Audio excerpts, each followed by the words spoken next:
One Toyota in the wall, the other fifth at the moment. And if they want to beat Webber, they're going to have to hang it on the line, Alonso and Raikkonen. Alonso can't really afford to with his World Championship position. Raikkonen simply has to, and he runs last.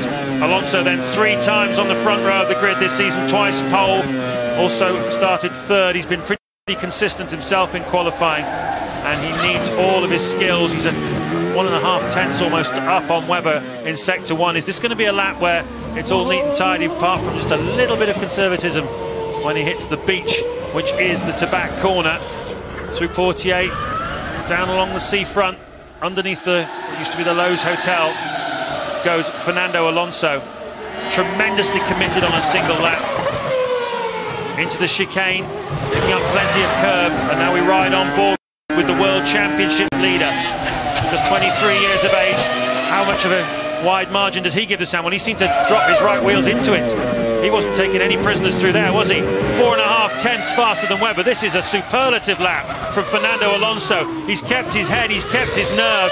So many challenges throughout this season. He's faced down and he's stood firm in the face of difficulty. Here he comes across the line. Is this provisional pole? Oh yes, it certainly is. What a super lap from Fernando Alonso, and that's the kind of lap time we were seeing this morning. That's what we were expecting from everybody, and Fernando, under terribly difficult circumstances, has delivered. Yeah, he's been sitting there all that time waiting to go onto the racetrack, unsure of how much grip there would be, and well, that, if you ever needed any confirmation of whether Fernando Alonso is ready to win the World Championship, there it is, absolutely clear as day. That's a stunning lap, and he knows it. Yeah, absolutely. That's like facing down Michael Schumacher in the last 12 laps at Imola. That was a pretty stern challenge, wasn't it? Now then, Mr. Raikkonen, what can you do? Under pressure all weekend from his teammate Montoya, under pressure from both the Renaults, looking for his 3rd pole position in a row in 2005. He knows there's grip on the racetrack because he's just seen Alonso's time, so he can go and attack now. He's confident in this car. This McLaren's very supple around this racetrack, and look at this. The Duel takes an extra twist, almost 2.5 tenths faster than Alonso in sector 1 alone. And he knows the grip's going to be there. He won't have seen the lap of Alonso. He will have been on his out lap, so he won't have that pleasure, but he'll know the time. And he's certainly given himself a 1/4 of a second advantage, hasn't he, moving into this middle sector. And as Mark Webber said, don't give up anything on the way. There's no point taking too much out of the braking into the seafront. And here he comes down to that Tabac area, hard on the throttle, just cuts underneath the sand. And wow, unbelievable, and faster still. Look at that. He can't possibly lose that in the final 2 corners, surely. Raikkonen absolutely on it and about to spoil Alonso's party.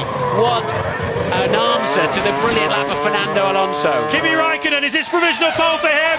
Across the line he goes, almost half a second faster than Fernando Alonso, and Flavio Briatore did not expect that, and I bet you Alonso didn't either. That is amazing. That says, hey mate, you're not going to run away in this World Championship if I've got anything to do about it. That's tremendous advantage for him in terms of the fuel he can carry into tomorrow's qualifying session. He can carry an extra 10 or 15 kilos more than Alonso into that session. That is one of the finest things I have seen around this track for many a long year. And it's quite interesting, Martin. The track temperature went up 4 degrees in the time of the red flag period after Ralf Schumacher's incident. That's clearly helped the 2 Michelin runners that came after. That's the lap of the year, and Raikkonen, it's not often you see him, is it, being so demonstrative, but Raikkonen has given himself, as you said, a wonderful opportunity to change his strategy, carry the fuel and start on pole position here, and what a stunner that was. The lap of the year so far. But there's a race tomorrow, 78 laps of it, and Alonso will have something to say about it. The Duel is joined then at Monte Carlo. Don't miss tomorrow's Grand Prix.